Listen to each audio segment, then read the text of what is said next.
Hello friends, how are you? Hope life is treating you in the most wonderful manner. Here I am to present the further chapters of the book A New Earth. In my first video, I did present two important concepts about the ego. The two important concepts were the illusory self and the voice in the head. Friends, it's very important to realize the first baby step from where the ego gets birthed into our lives, and then how the ego creates its structure in our life, and then how mechanism the ego implements to get into our life, and then how it rules our life. This journey of Eckhart Tolle has let me understand how ego takes its path. The chapters which I am going to describe now are very important chapters again to understand the base of the ego. Before starting with the chapter, I want to share a small example with all of you that has again helped me realize the nature of ego.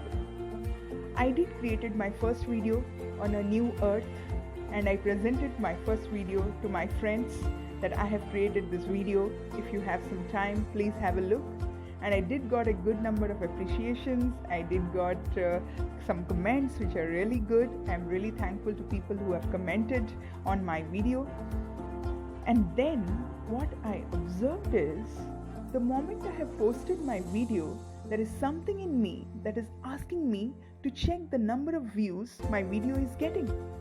So I kept checking the number of views because the voice in my head says, how many people? Did anybody see your video? Did you post this video in different places? Why about, not share this with your friends, family and everybody? Just increase your views. Come on, the world should know that you are a great speaker. And suddenly, something clicked to me. Is that not what my first video is all about? The voice in the head and the illusory self? The ego is trying to tell me that you are a great speaker and you have spoken, so go and ask everyone in the world to come and see your video and appreciate your video. And let us say, if people appreciate my video, I am so happy. And when nobody has commented on my video, I'd start feeling that, oh, nobody has time to see my video. What is this? Should I make further videos or not? Who is speaking? Who is speaking, my friends? Is it not voice in my head? I realized and understood that ego will always be there. It will not go anywhere. The only thing that we can do is to become conscious of its presence. The moment we are aware that there is a voice in the head, that is not me, but there is something that is sitting inside me, because I belong to a society where people have taught me that you need to be appreciated by others, you need to be recognized by others. It makes me a person who always seeks for acknowledgement, recognitions, appreciations, to understand that I am doing a great job. Let us say nobody in the world listens to my video and I have still presented it for betterment of anyone who comes across this video. Is that not enough for me? Should I not understand this? That it is my passion to create this video. Whether people like, whether people do not, it should not be a matter of concern for me, because I am doing it for my happiness, for being content inside. This is it, my friends. This is how the ego showed up, and this is how I recognize my ego. So if you can observe yourself today and see some voices around your head, you can think the ego is coming from there. You can recognize it, and the moment you recognize it, it just vanishes. Trust me, it works. Okay, shall we go to the chapter 2 for this particular book? Okay, the chapter 2 is content and structure of ego. So what does the content and structure of ego looks like? So content here, according to the author, is the object. Structure is your authority on the object.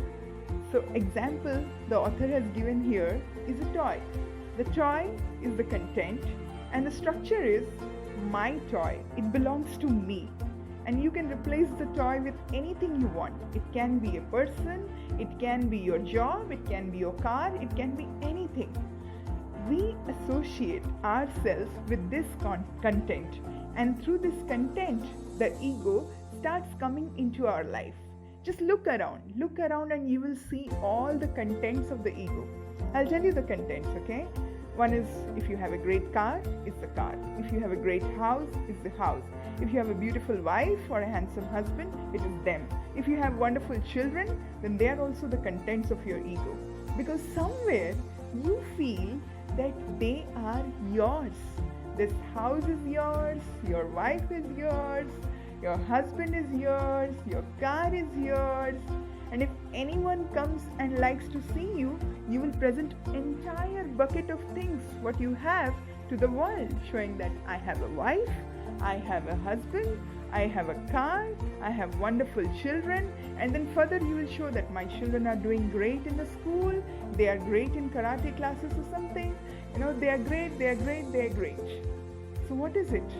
This is exactly how the stacking of things is observed by this wonderful companion of ours, which is called as ego. It takes over and it starts calculating the things which you have. And then it forms a structure and presents it to you, telling you that this you have. So this is your strength. Your family is your strength. Your car is your strength. Your office is your strength. Everything you possess is your strength. And the more things you possess, the more people you possess in your life, the more strength you have.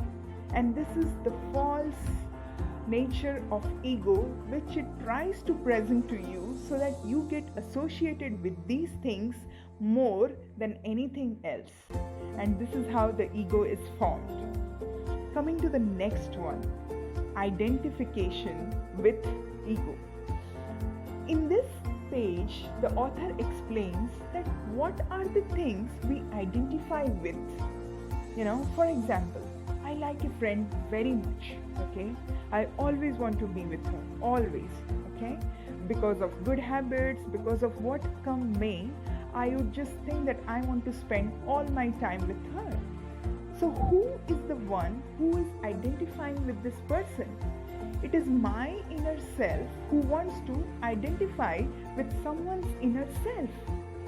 This part of identification with objects, with people, with things is called as the identification of ego.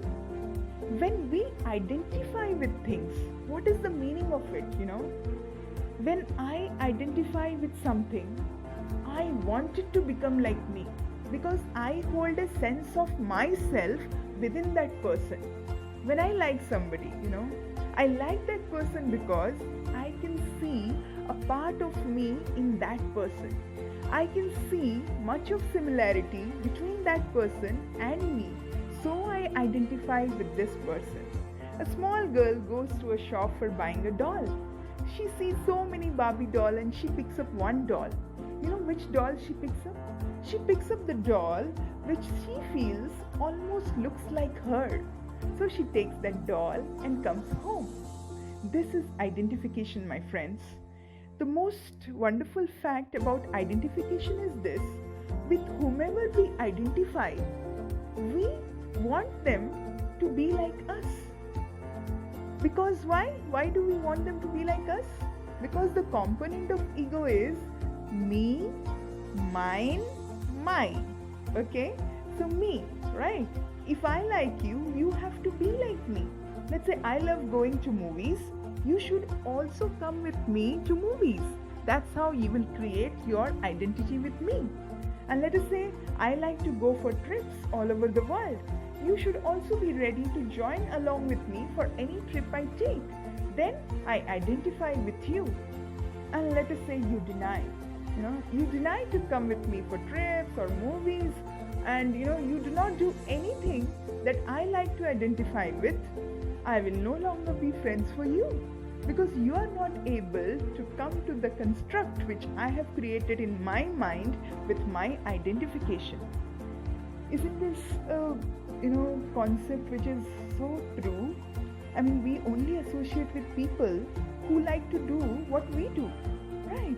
If they do something else, do we go and associate with them? I don't think we do so. We always choose people in our lives thinking that these people are going to do what we like to do. So this concept the author brings in a very intelligent manner. Like it gives examples of celebrities, okay? For example, the ads which celebrities show, it looks like somebody has beautiful hairs, okay? And this actress will be so beautiful that anybody who sees this ad which comes in will think that if I use this particular brand, maybe my hairs also will look like hers. And we actually go and buy this product. So we identify not with the product, but with the image the actress has brought into the product.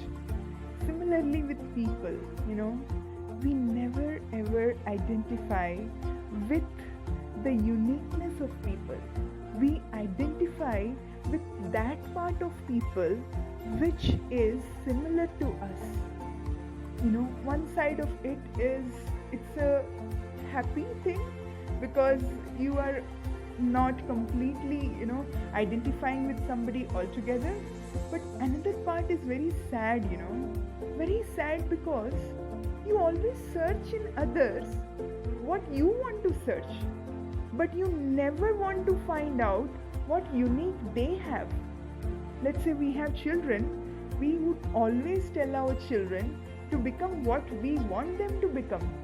Let's say I wanted to become a great singer, I would want children to, pursue my dream because I couldn't become, so you become. What if the child wants to become an artist? Could be that the child, the soul, has got this dream in herself that one day she wants to become an artist. But just because you have put this identity of being a singer into your child's mind, the child will try as much as possible to become a singer.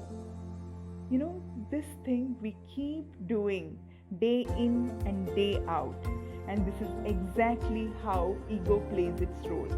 And the moment your child denies, let us say if you are a very rich businessman, okay, and your child suddenly comes and says that you have to, let go of this idea of being a businessman, and he wants to become really a doctor or an engineer or someone like that, then suddenly you will be very, very anxious and emotional that why your child wants to take up a different path and rather not follow your path.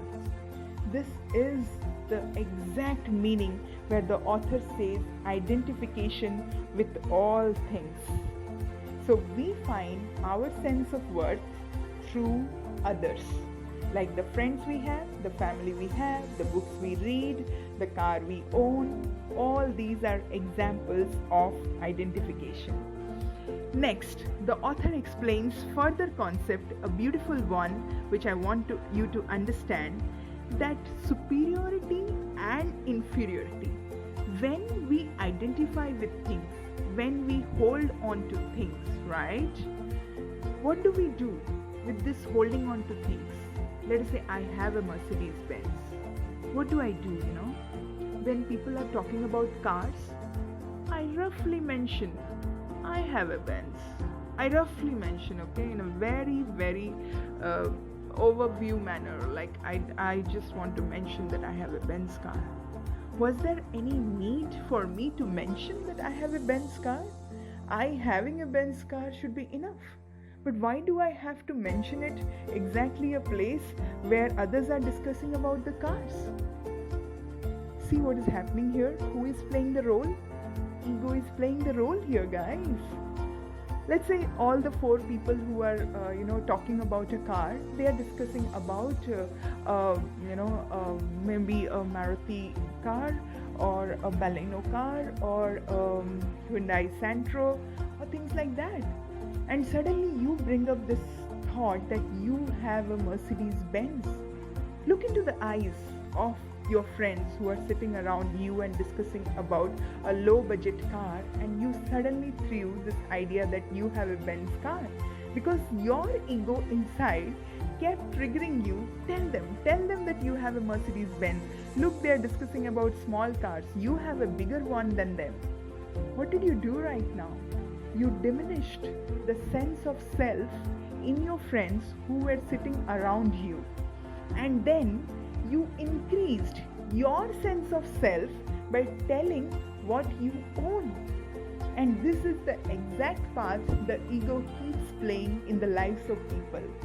Creating your own superiority on others, making others look inferior in front of your possessions, your things with which you identify. If it is your kids, you go ahead and tell the good habits of your kids and how good they are. If it is your husband, maybe the salary or maybe where they work.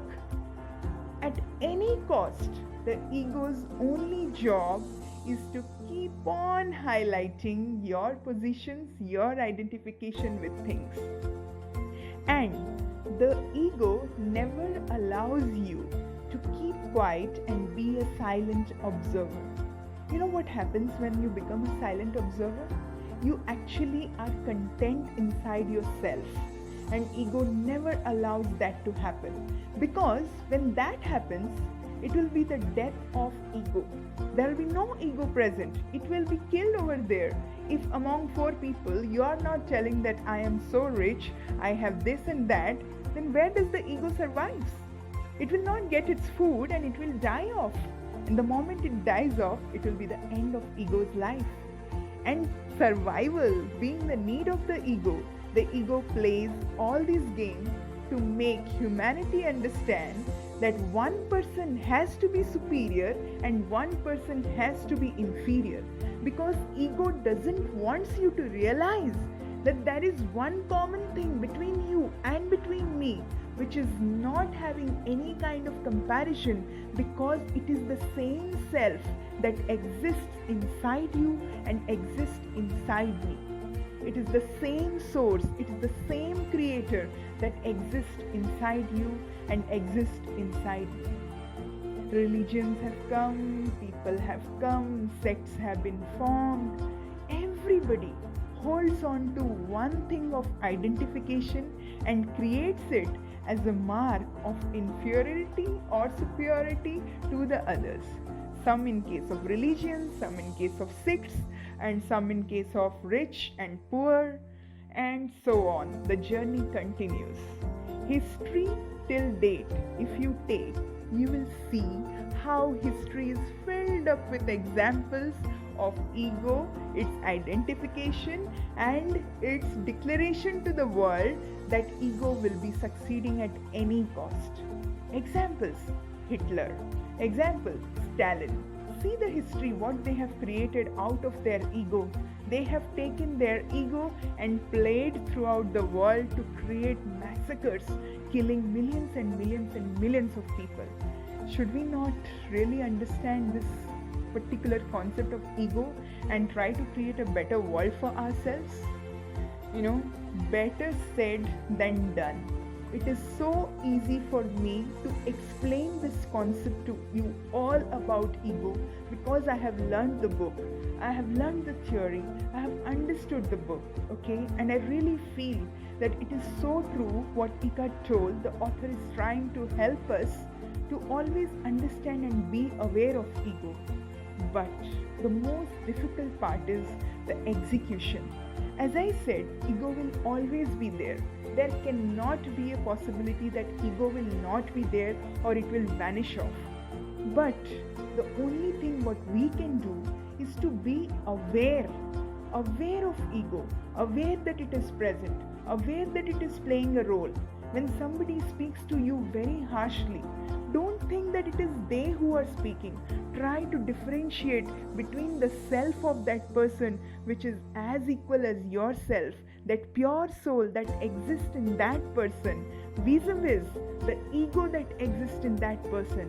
When somebody complains, when somebody resents, when somebody angers out their thoughts on you, it is definitely not them, but the ego inside them, which is trying to create its supremacy by breaking all the present good things in life.